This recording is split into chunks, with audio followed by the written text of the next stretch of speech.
Stewardship Week, Day 1. The message for today, a call to be his steward.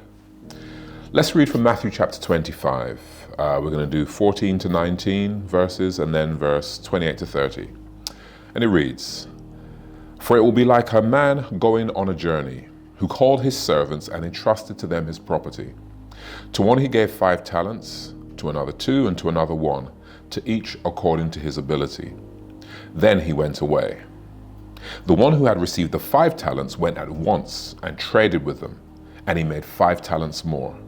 So also the one with 2 talents made 2 more. But the one who had received 1 talent went and dug in the ground and hid his master's money. Now, after a long time, the master of those servants came and settled accounts with them." Now let's jump to the end, verse 28. "So take the talent from him and give it to him who has 10 talents. For to everyone who has, more will be given, and he will have an abundance. But from the one who has not, even what he has will be taken away. And cast that worthless servant into the outer darkness, in that place where there will be weeping and gnashing of teeth." I'd like to bring out 4 key themes from this text: the gift, the giver, the choice, and the responsibility. So that's the gift, the giver, the choice, and the responsibility. Firstly, the gift. Now, I'm from a little island in the Caribbean called Barbados. Any Barbadians out there? Give me a shout out. So now Barbadians have some unique kind of identifying qualities, and one of them is, in my opinion, we make the best desserts I've ever tasted.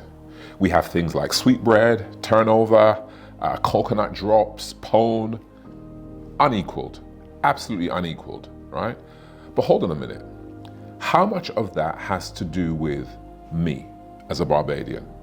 Did I choose to give the foremothers of Barbados the skill and the idea to put coconut and nutmeg and cinnamon and currants into the dough and then mix it up before they cooked it? Of course not. So why would I then stick out my chest out about this fact? It's God who gave it. He is the master chef. He has all the great ideas. So what does that teach us? Everything we have is a gift. The servants in the story had nothing until the master gave them. So whatever we own, our skills, our health, opportunities, if it's a business we have, even our good looks or family heritage, preaching ability, good voice, whatever it is, they are not actually from us. They are God's gifts that he chooses to give to us. So this truth should kill pride and arrogance. So what that means is also, excuse me, what that means is that if you sing well, or earn well, or preach well, or blessed with beauty, give thanks to God, because he is the one who gave it. Now let's turn to the giver. The text says the master gave each according to their ability. Some received 5, some 2, and one of them received just 1. But everyone receives something. So, what does that tell us? God decides what to entrust to us, not because of our status, not because of our background, but because he decides, he chooses to trust us with the talents that he wants used for his glory. So the question then, whether you have 5 or 2 or 1 or just a half, the question is not, why didn't I get more? The question needs to be, what will I do with what I've been given? Number 3, the choice. 2 servants invested and multiplied their talents, but 1 buried his. Notice that the master gave the talents and then he went away. This tells us that God doesn't stand over us, forcing us to do his will. He gives us gifts and then he steps back. The decision as to what to do with the gifts is ours. Will we use them? Will we waste them? Will we use it for our glory? Will we use it for his? Excuses here won't work, and they didn't work for the 1 talent man. The 1 talent servant blamed fear, but the master still expected fruit. God does not bless laziness. And God does not bless excuses. He blesses faithfulness. He blesses effort. He blesses faith. Number 4, the responsibility. The parable ends with the master returning and settling accounts. One day, God will ask us, what did you do with what I gave you? The Bible tells us clearly, don't be deceived. God is not mocked. A man will reap what he sows. That's stewardship. It's not ownership, but it is responsibility with privilege. We manage his gifts, his wonderful gifts, his beautiful gifts, until he comes again. Just want to finish with a personal testimony. I first sensed God's call on my life. I was about 8 or 9 years old. I was in my church, Balaam Church. I was listening to a sermon. I think it was Brother Kennedy who was preaching. And the message touched my soul. I was sitting there and it touched me. It went beyond logic and it stirred my soul. And I knew God was real. But I didn't really do anything about it. I lived my life for the next probably, 15, 20 years, largely for myself. I squandered money. I wasn't a good steward. I buried a lot of the talents, that God gave me.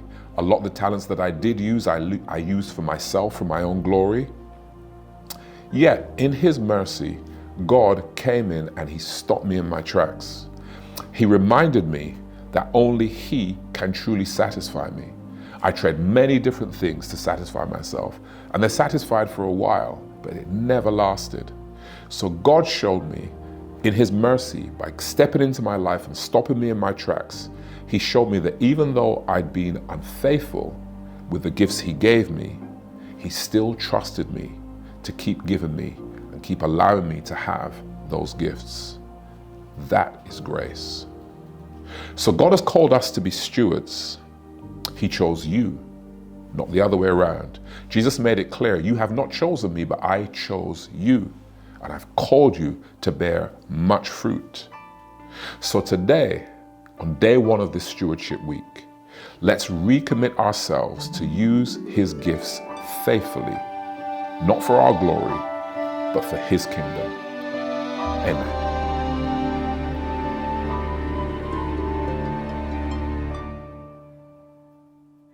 Be thou my vision, O Lord of my heart. Lord, be all else to me, save that thou art. Thou my best thought, by day or by night, waking or sleeping, thy presence my light.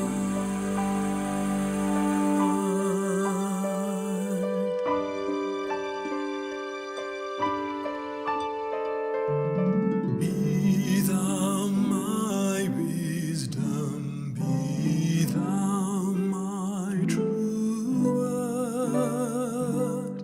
I ever with thee, thou with me, Lord. Thou my great Father, I thy true Son. Thou in me dwelling, and I with thee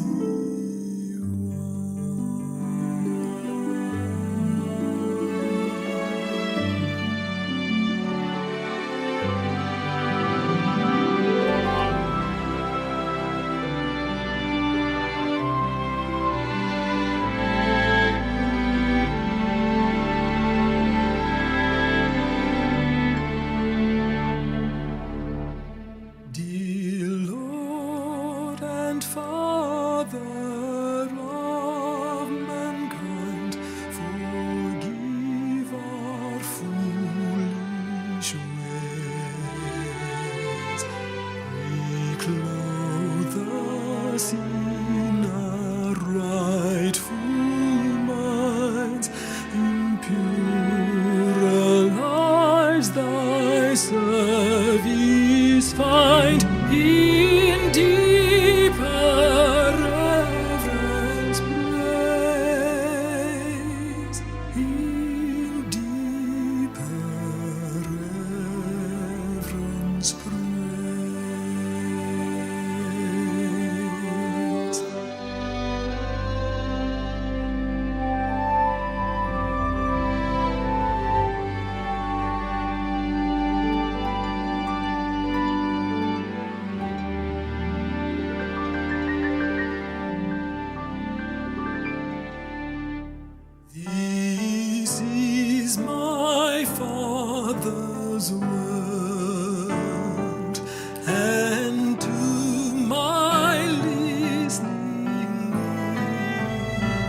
so strong. God is the